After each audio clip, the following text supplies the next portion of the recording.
جايب لك شيء تنسخه وتحطه حق الذكاء الصناعي سواء شات جي بي تي او غيره، مع اضافه بعض معلوماتك المهمه، وراح يعطيك شلون تسوي لك دخل اضافي ومن وين وكم المبلغ اللي ممكن تطلعه وشنو اكثر المميزات اللي عندك اللي تقدر تطلع من وراها فلوس، وبنفس الوقت راح يرتب لك بعض مدخراتك وبعض ديونك وبعض تفاصيل حياتك الماليه.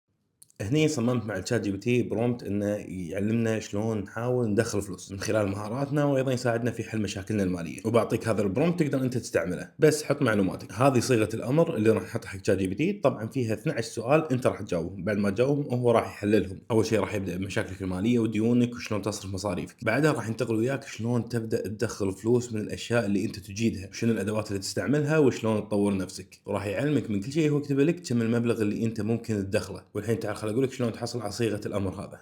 روح البايو بصفحتي وروح بعدين على هايلايت اسمه زيد دخلك، راح تلقى رابط صيغه الامر، دش عليه وانسخ الامر وحطه في الشات جي بي تي عندك بس، ويعطيكم العافيه.